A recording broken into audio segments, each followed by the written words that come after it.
Jeff, thanks so much for agreeing to be my first guest. It's really given me a lot of confidence to have you on because we know each other, and also because I'm not sure if I told you this initially, but it was your use of LinkedIn, and we used to kind of bat back and forth, and your inspiration to kind of really get me in digital marketing that ultimately led to the podcast. So felt apropos and the only real solution to have our first guest be you. So thanks for agreeing to that. Well, thank you. It's an honor, and I'm a big fan of you, and I'm a big fan of this whole process. So maybe one day it'll inspire me to start a podcast of my own. So thank nice. you.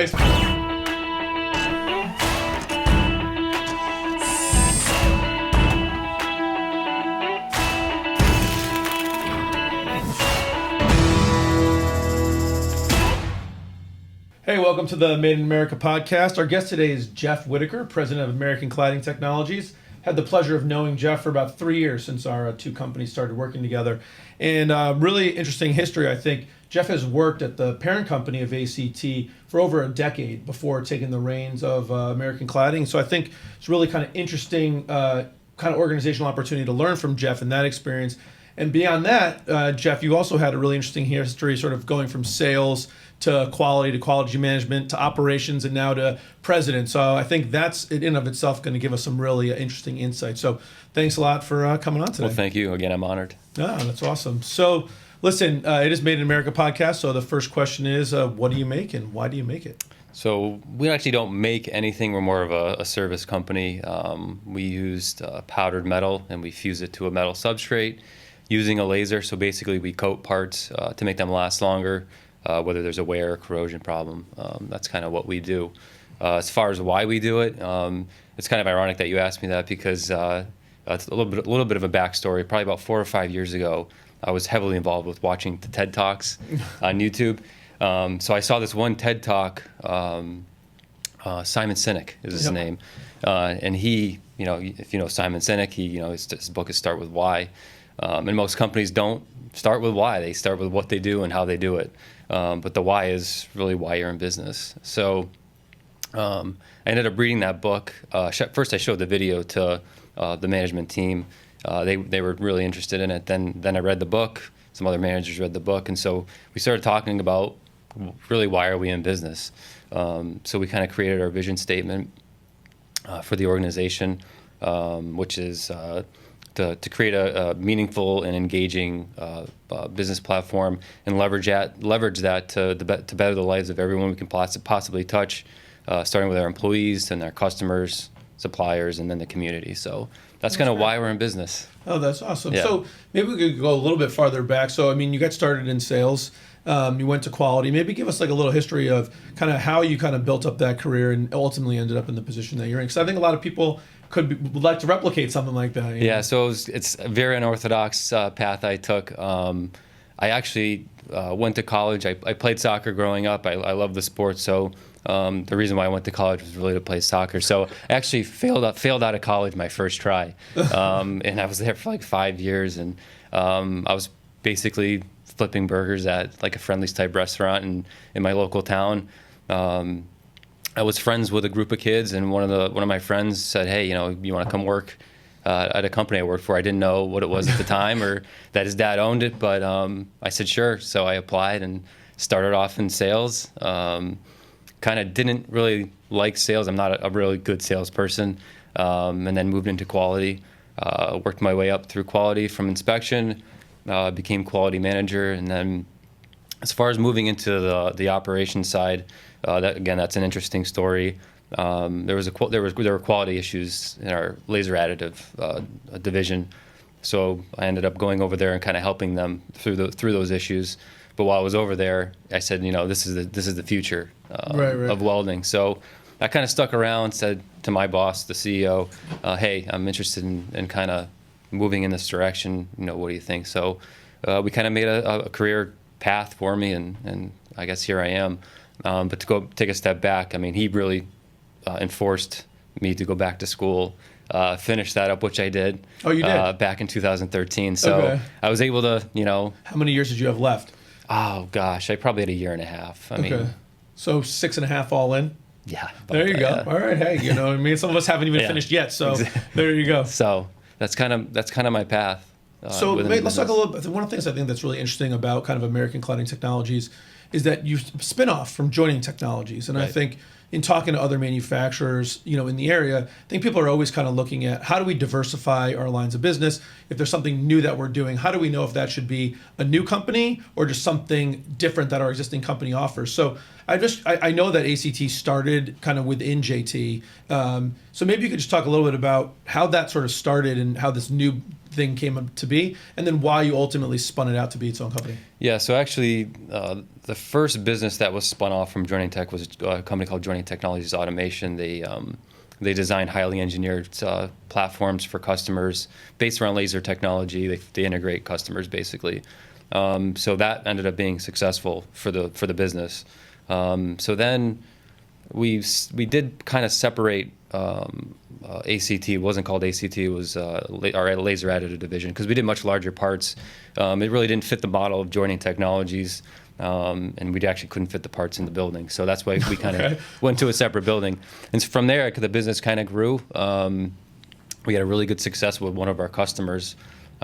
So we actually ran out of space into that building. So as we were looking for other buildings, we said, hey, let's spin us off. Not confuse the market, because we strictly do laser metal deposition, so we could focus just on that with our customer base.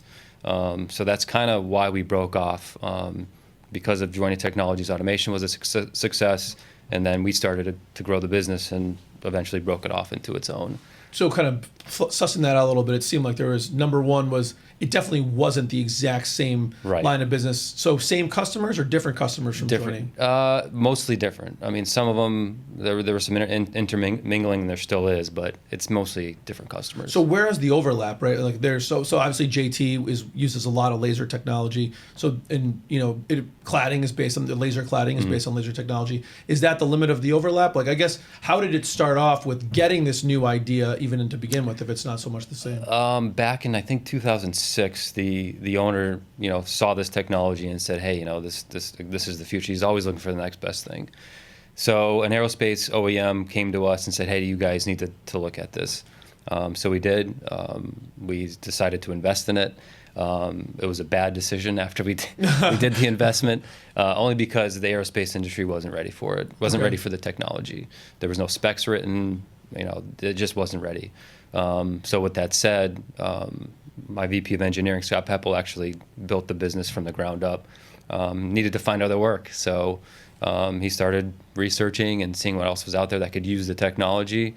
And believe it or not, the industry that we use it the most in is the waste energy business. Okay. So we coat boiler tubes that burn your trash and produce electricity and all that. So that's kind of where our success started. It wasn't aerospace. It was trash burning industry. So for those of us that don't maybe 100% know about what exactly like the laser cladding does, maybe for like the layperson or whatever, you give us an idea of when would I use it? What's the value to it? What's Again, the alternative? we're basically coating metal parts to make them last longer.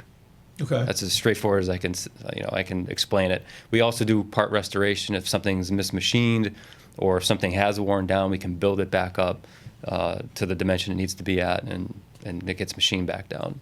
So essentially, if I'm like a waste to energy plant, I've got the tubes. What do the tubes do? Why do they need to be recladded? Like, So these are superheater tubes. So the steam goes on the inside, and then on the outside is all the ash from the burning of the trash. So it's and there's chlorine. It's a very caustic environment. So there's a lot of particulates hitting up against these tubes, and it just causes them to wear. So once they wear, there's a hole in the pipe. Then you have to replace it. So the industry, the boiler tubes were lasting maybe 16 to 24 months. With our coating, they're lasting up to 6-7 years. So it's a cost savings. You coat them pre-usage, so it's not Correct. like wait till the tube breaks then send it to you guys. You're going to get the tube pre-installation, coat it with something, and then that coating helps it resist the wear. I didn't follow that 100%, but it sounds like 2 years up to 6 years, so it's like 3x Correct. longer. Yeah. So that's pretty. It's a big cost savings for it's a our huge customer, cost savings. Yeah. So that makes a lot of sense. So basically, if there's a caustic environment or a place where a metal tube or any metal, like what kind of where does it not work? Like what did people do before? Well, I guess in the waste energy they probably look for a better metal tube, but Well, in the waste energy, they used to use, or they continue to use Inconel as the overlay material, and that's done by a conventional TIG process or MIG process, but they were having to put thicker coatings on.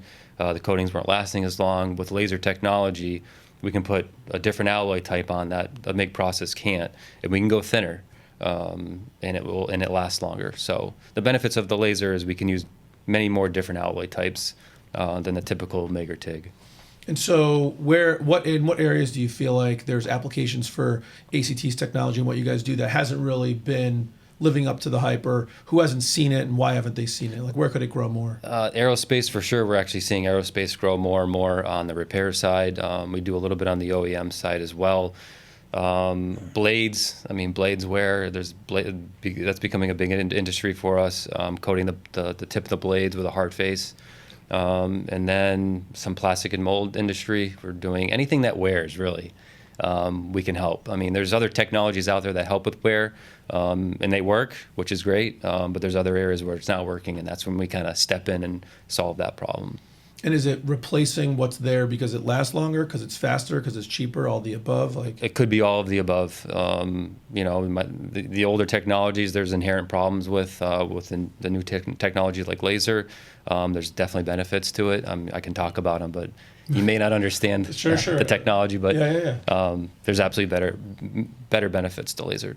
So, talking to other people in the manufacturing space, kind of zooming out and going a little bit bigger picture, there feels like there's been a pretty sizable resurgence of manufacturing in Connecticut and Western Mass.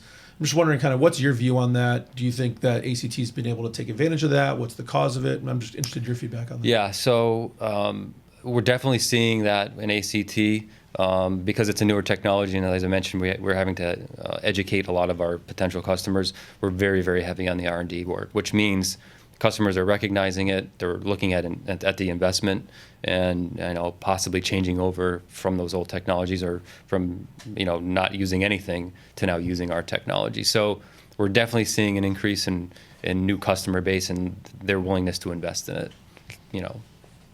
And so what are the areas, or in what areas do you see these resurgences in Connecticut, and how does that impact you guys? The aerospace, we're an aerospace alley, so we're just definitely seeing that take off for us. Obviously Pratt Whitney, UTC, those type of companies. And they've been good partners for you guys? Yeah, they've been. We've helped them solve problems, with one of their major components on their new engine. So we're a very close partner with them.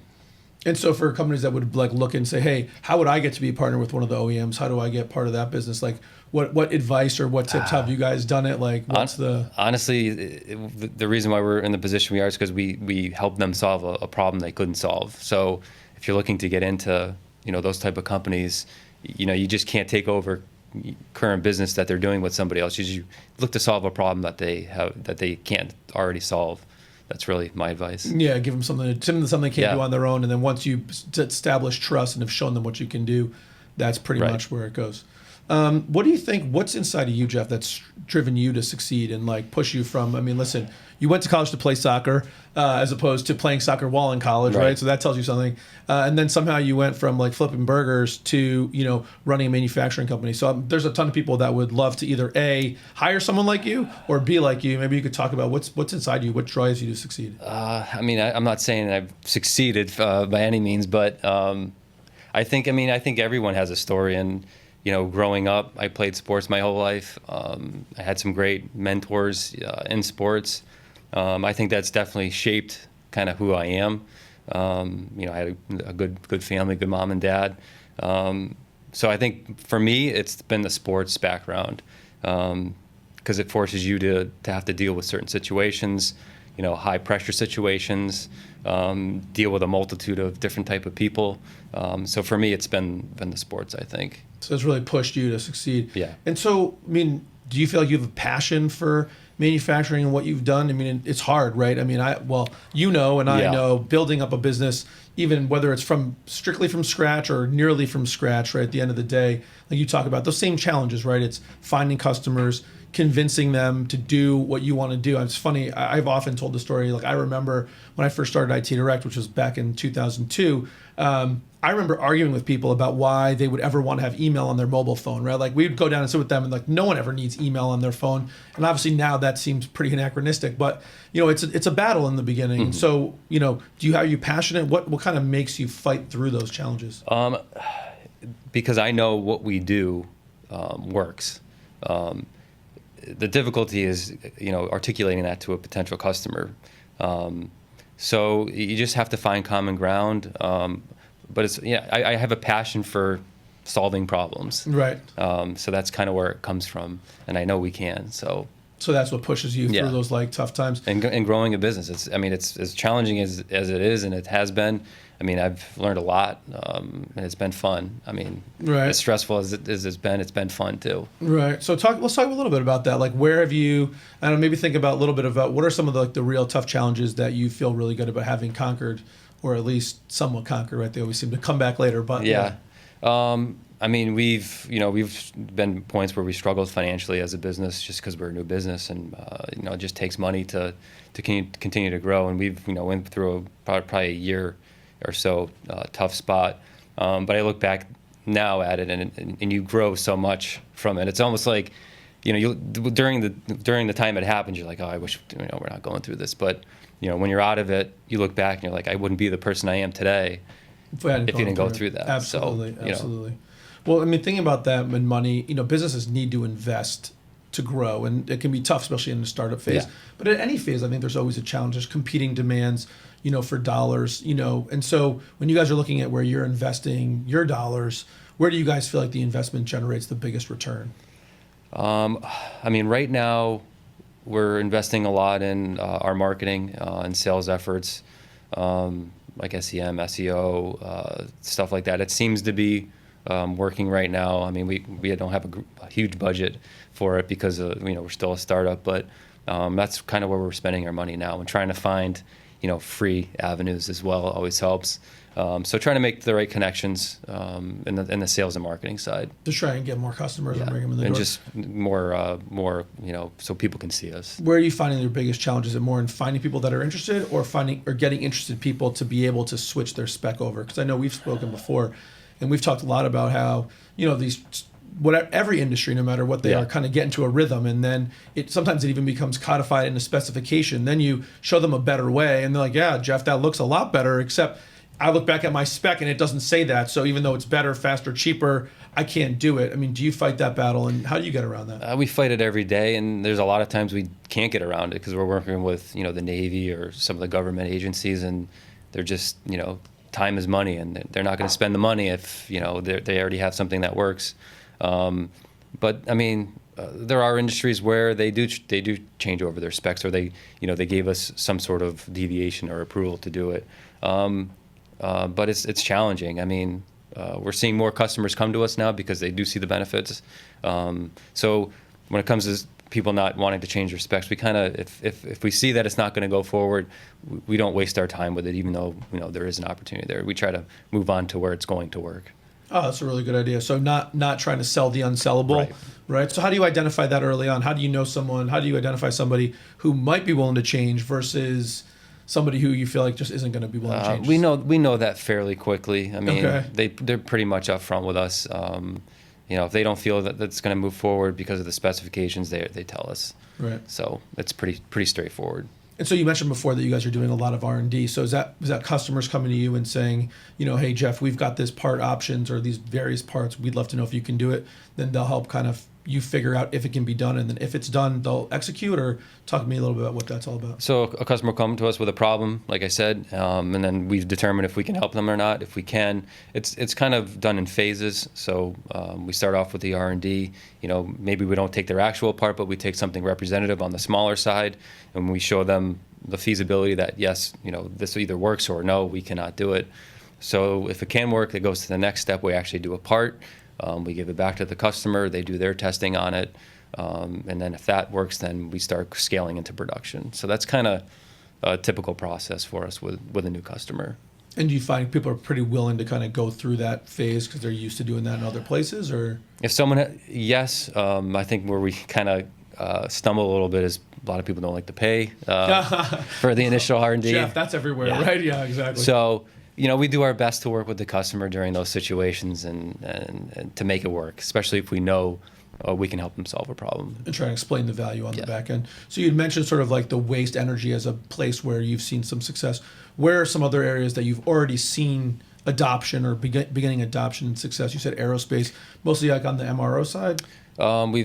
That's where our success started with it. Now Okay. it's carrying over to the, I'm sorry, we started off at the OEM side. Now it's carrying into the MRO side.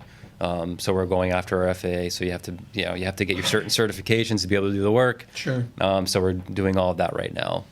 And trying to get in there and make that Yep. and make that happen. And so you got some aerospace, you have some waste energy. Has there been any other areas that you feel like either are areas that have been successful or areas where you feel like, hey, this is an area where we could do some amazing things, but for whatever? Yeah, I mean, the extruder business, plastic extruding or chemical extruding, that's a new industry for us that we're getting involved with. Right now they have a major problem that that they can't solve, so we're working on the R&D for that. That could be really good potential for us. The valve industry has been really good for us. There's always a wear component on a valve, so we've been successful with that. And just, like I said, we're pretty much across a lot of different industries right now. So again, a lot of R&D. Hopefully one of these pans out into in big production. time. Yeah. So, I mean, I know you've been able to clad on the outside of tubes, but I think I also saw you guys can do interior tube cladding as well, to some minor, like smaller specifications, I think, right? But talk about that a little bit and how's that been useful or not useful? Yeah, so that part of the business has picked up considerably. Not a lot of people do ID cladding. It's not easy. Right. ID cladding is Internal diameter. I'm there you go. sorry. That's all right. It's all right. I happen to know that, yeah. but you never know, right? So yeah. So we're seeing a lot of that type of work come through on the R&D side.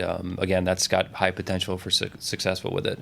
Is that where you for extruding? Is that where you do Yep. is the ID cladding? And then, to kind of- yep. So there's also petrochemical industry. They're coming to us now for like over 10 feet sections. It's just, nobody's doing stuff like that. So it's all new for everybody. So if we're successful again, then, we'll see some good work out of that. So the whole, I mean, I know that sort of Joining Technologies spends a lot of time looking and innovating and investing, and obviously that's where ACT, sort of came out of. So talk to me a little bit about the culture at ACT, and is that also like an innovation culture? Like what's it like working at ACT? And it's a great question because I come from Joining Technologies where it's a much more distinguished company, and you have your culture, you have your core values, which are great. But when we started ACT, much smaller group. A lot of the stuff didn't make as much sense to us as it did with Joining Technologies. So I didn't really have like okay, these are our core values or any of that. It kind of created itself, I guess. So for example, each employee is different. Each employee wants different things at different points in their life. I have an employee now who has 4 kids that he likes to spend time with his family. So if he wants to leave at 4 o'clock every day, then he leaves at 4 o'clock every day. Or if he has to come in late, you give him certain liberties that for each individual as best you can to create the culture that this is a great place to work. It's a place that I want to come into work. So that's kind of how the culture is. It's not defined. It's just it's a living culture, right? Right. So. Which is kind of nice when you're a little smaller, right? You've got some more flexibility. Everybody knows everybody. Right. As you get bigger, that becomes a little Exactly. bit more challenging. So when you're looking to lead the organization, what do you do every day? What do you see as your, kind of highest and best use, your key value that you bring? I've always, through sports, I've always led through by example. So that's kind of, I come in early, I stay late. I mean, the typical president hours. But as far as what I feel my strengths are is organizing the team, executing, those kind of things. Solving employee issues. I think I'm pretty strong with that. But I also know, more importantly, I know my weaknesses, and that's where I kind of sales is a weakness for mine. So I hire a salesman. So wherever I have a weakness, I try to hire in those areas. Yeah. So when you're thinking about you mentioned hiring. So a lot of times recruiting and retention are really big struggles in manufacturing. Number one, either to find the talent, and because there's so many people looking for the talent, Yeah. seems like it's hard to keep them necessarily. So your thoughts on recruiting and retention in manufacturing in 2019? Yeah, so I guess my opinion on it's a little bit different because what we do, not many people are doing. Right. So it's hard to find the right people or people that know the technology. So kind of when I'm hiring, what I look for is I look for the person, making sure that, if I can identify a good person, then we hire them and we train them within. It's not always that easy, obviously. So you're going to have to kind of weed them out. Everyone says hire for the person, train the skill, which is seems a lot easier said than done. Exactly, and it's not. So, for example, for engineering, we typically hire people with a mechanical engineering background, Right. Or a machining background. But for the production folks, again, not many people run our machines, so you try to find a good person and train them. And you have to sometimes weed them out if they're not the right person. Right. And it's all trial and error. And sort of figuring that out. Yeah. So how much in kind of in the ACT world now, how much do you rely on on the parent company, if at all anymore? I know geographically you're walking-ish distance. Yeah. But how much of a reliance is there now that you've sort of spun off and it's been, I think, 3 years now, right? Yeah, Okay. it's becoming less and less. We're pretty much on our own now. Except financially, HR, stuff like that, we still rely on them for that. But as far as the day-to-day stuff, we're pretty much self-sustaining right now. And so how does that get managed? Are you just accountable for ultimate results? Maybe talk a little bit about that. Because I think there's some people out there that are always interested about how to do a spin-off. And so maybe you could talk about how is it managed? And then if you don't mind, since this, we'll just say it's between us, if you feel like it's going well, not well, what you would change and how they run. So I was going to say, lessons learned. We spun this off with one customer being too high a percentage of our revenue. So what happened was, when I mentioned earlier that we were struggling a little bit, the workload from them reduced because what we do is we try to make parts last longer, right? So the longer the part lasted, the less they need to come back. Yeah. So that's kind of lessons learned is, before you decide to spin something off, make sure you have a diversified customer base. Sure. It's probably obvious to people to say that, but that's kind of lessons learned there. I don't know that's so obvious, Jeff. You'd be shocked. I'm shocked how many people I talk to that don't seem concerned that 50, 60, 70% of their revenue comes from one customer. Right. That would completely freak me out, but a lot of people don't get that. So Yeah. no, I think it's good that you've brought that up for sure. So you developed, so that came as a shock. So you guys came out, you thought that you'd had a long-term agreement and it didn't really pan out, or did you feel like you didn't look ahead? How did that customer kind of business slow down, shake out? Again, it's just they didn't need the product as often as we didn't know how long things were going to last for them. So things were lasting longer. The workload diminished a little bit or a lot, and then we couldn't grow our other customers fast enough or get more customers online fast enough. So that's kind of where we learned a lot. It's okay, we have to diversify. We have to go out there and sell to try to get new customers. So that's kind of, right now, this year, we actually haven't had any work from what was our largest customer. So what our strategy shifted and it's working. So we had to change strategy.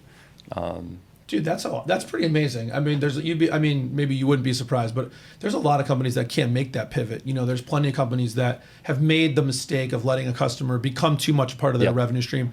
That customer changes, which could be for any reasons. Yours was a reason related to your success for them, really. But sometimes, right, it's just a change in whoever your primary contact is, or even their C-suite changes, Right. and then. So I think that's a pretty strong success story that you've been able to take that pretty sizable hit. That's Yeah. a shot to the gut right Yep. there, and then come back stronger. Yeah. So like I said, we hired a salesman that knew what he was doing, could help us in that area. So that's kind of the strategy we went after, was that we had no choice. You had no choice. And so, as you mentioned earlier, in terms of marketing, SEO and SEM, and for the people that don't know, SEO is search engine optimization, and SEM is search engine marketing. And again, just for people that don't know, Yep. SEO is essentially it's not free, but it's essentially you update your website so that it organically finds better Right. search terms. And the SEM is paid search, right? Google AdWords Yep. or something similar.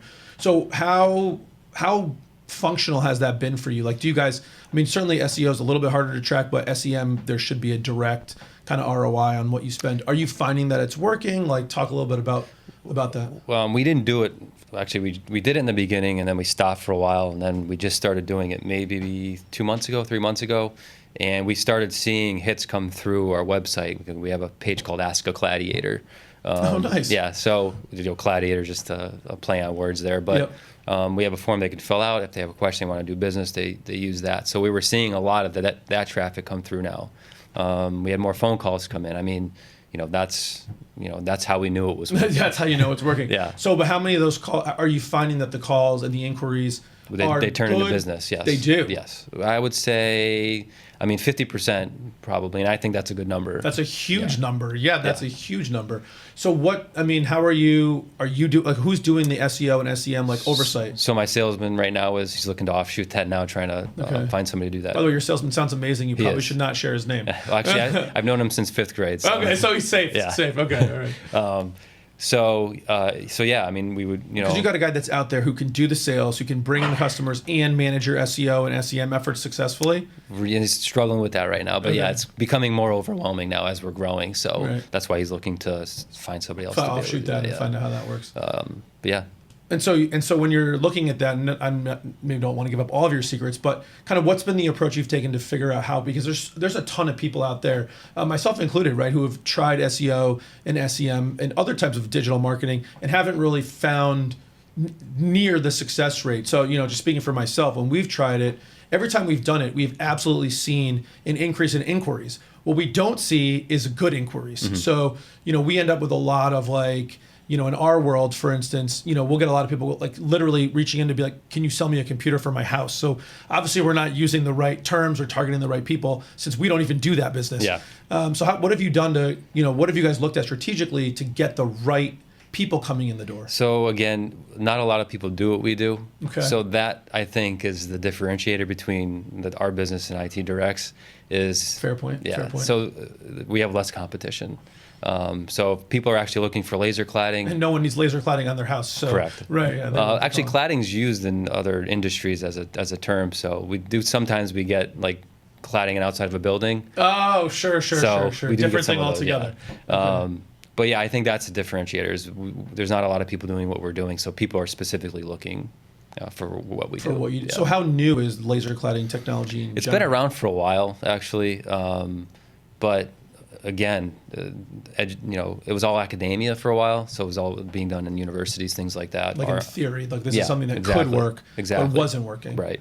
So a lot of the industry, a lot of our the world didn't know what I didn't know what it was until I started working at the company. So I think that's it's been around a while, but it's just not been known.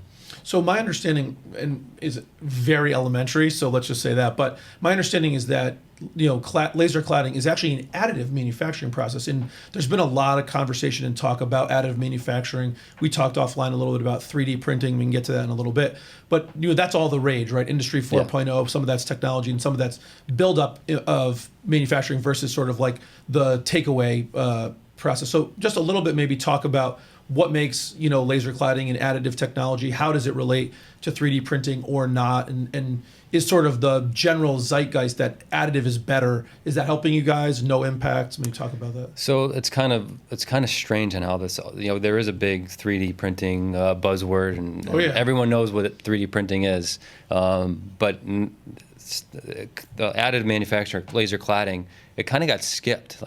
It feels yeah. So it went straight to 3D printing, and now I think people are starting to recognize laser cladding or laser metal deposition because they understand 3D printing or metal 3D printing.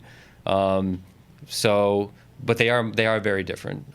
So what we do is, again, we're fusing a metal alloy to a base metal to coat it, as opposed to 3D printing where you're basically starting on a substrate and you're building an actual part. Right. So it's much different than what we're doing. Laser metal deposition is starting to get into freeforming. I'll call it freeforming. But the limitations has always been the software. So people are now designing software where that's possible. Freeforming meaning instead of me putting just a thin coating or maybe even a thick coating, but a coating around an existing part. Yep. I start with nothing and you build a make cup this. or Yep. whatever. So, but in the same time, right, there's but there's some similarities in terms of you're taking a powder, metal powder, and then making something solid out of it or a coating around it. So it seems to me like it's somewhat related. It is related. And 3D printing usually uses lasers as well. 3D printing uses metal powder and lasers to fuse the metal powder, but it's done in a zero atmosphere, so it's done in a box. A box, sure. So you're limited on size, Gotcha. things like that. It takes longer to build a part than it does to coat a part. Sure, of course. Well, it'll be a lot more pieces or whatever. Right. But I think with 3D printing, people thought, and Scott, who's the VP, he's a great analogy guy. People thought you were going to be like George Jetson, where you hit the button and a part comes out and it's ready to go, and it's not like that. No, what is it like? So it's you do hit a button and it does work on its own, but when the part's done, there's still final machining. You still have some issues subsurfacely within the part, and it may not test well. So there's a lot of. So it is. So we're not near the Jetsons yet. No. Again, you're limited by the software. The software's not there yet. Software and the size of the container I got to build it in, Yep. and the blah blah blah. Well, when I mean software, is more like on the predictive side. If it's starting to print something and then there's a problem within that print, then the software can't tell that there's a problem and fix it real time. Once Okay. you hit go, It goes. It goes. Gotcha. You can't stop it. And then it's whatever. And if you do comes out stop at the it, end, it's done. Yeah. Yeah. So you had mentioned kind of offline that ACT is getting into 3D printing a little bit. I don't know if that's too early to talk about that or not, but maybe no, talk about why you're getting into it. It's not. We were approached by a OEM they were having some issues on lead time on some components that they're buying, and they our CEO and somebody from that company got together, said, hey, we got this problem, and our CEO said, hey, maybe we can help you solve it, and maybe 3D printing is the way to go. So, long story short, they both agreed on something, and now we're getting into 3D printing. So we should have a printer probably in the October timeframe, and we'll start printing parts. I'm sort of looking at that. So we're going to start wrapping it up. I got a speed round Sure. of some questions that are totally unrelated. We'll get to you. But before we get to that, I just want to ask, what's a customer that if you think you could do a lot for if only they would listen to you? Do you have kind of the white whale customer or someone out there that you'd love to get in touch with? I mean, we would love to get in touch with the Navy. I mean, there's so much out there on the corrosion side. We know there's work out there. We've seen it. Other people have approached us on it. Just on the government side, I think we could do a lot. So why do you think the Navy's just not ready for the new technology? Again, their specs are outdated, and I mean, they're ready for it. There are people within the Navy that are saying, yeah, this is the future, but it's just changing those specifications. And so it'd be nice if the future was here as far as the Navy's concerned. All right, well, who knows? Maybe someone who knows someone at the Navy will hear this, and they'll get in touch with you. All right, so let's do some rapid fire questions, right? So it's a little bit of hot take questions, so just answer what you think. Red Sox or Yankees? Red Sox. Starbucks or Dunkin' Donuts? Starbucks. Staycation or exotic destination? I'm a staycation guy. Staycation guy, all right. If you weren't doing what you do now, what would you want to be doing? Soccer coach. Not player, coach. Nope, coach. All right. Kids or pro? Kids. Kids, all right. What's a book you've read that really, really impacted you? Start with Why. Start with Why. That's a great book. And what's something that you learned later in your career that you wish you had known way earlier? That's a great question. I think having the confidence in myself earlier rather than later, I think that would have benefited me. Benefited you a lot. All right, cool. And if someone wanted to reach you, Jeff, what's the website they could reach out to you to learn more about you, American Cladding Technologies? What's the best way to reach you? My email, jwhitaker@americancladding.com. That's probably the easiest way. All right, so that will also be in the show notes. So if you got that, and of course the website is www.americancladding.com. There you go, easy to remember. So if you're interested in finding a gladiator, that's where you go. Apparently. That's right. All right, and last question is: given everything that we've talked about today, what's one key thing we talked about that you think listeners could have as a takeaway that would benefit them? I don't think I actually talked about it, but actually understanding that if you want to grow in your career, that it's a process. It's not going to happen overnight. It took me 13 years or so. So just understanding that it's a growth process. You have to go through certain things and learn certain things, in difficult situations to get to the point where you want to be. So just really understanding the process of your career, that it is a process. Patience being Yeah, a virtue. exactly. Yeah, hard to have, but Yeah. a good thing. That's great. I agree. That's a really good one. I also think that we talked a lot about today about kind of the whole process of spinning off ACT, some of the struggles that you had, and I think some people could get some real education from there because I think it's always exciting to start a new business and this concept. And as you sort of mentioned a little bit indirectly, like everything can be made to look good on a spreadsheet, right? Right. So you start this new company, and you're like, we've got this customer, and that customer becomes another customer, and all of a sudden you're 6 rows into your Excel and you've got a $10 million business. Right. Doesn't usually No. go that way. And I think spending some time to think about, not that it's also diversification of customers, how we're going to educate. If it's a new technology, like to your point, that can really be a delay, and it might still be the best. It might be even the best thing that happens, but getting to the party too early also isn't always a and good thing. a lot of companies die because of that. 100%. So I think that was an awesome takeaway. Well, Jeff, thank you so much for being guest number 1 Yeah, on the Made appreciate in it. America podcast. That was awesome. All right, man. Have a good one. Thanks, Ari.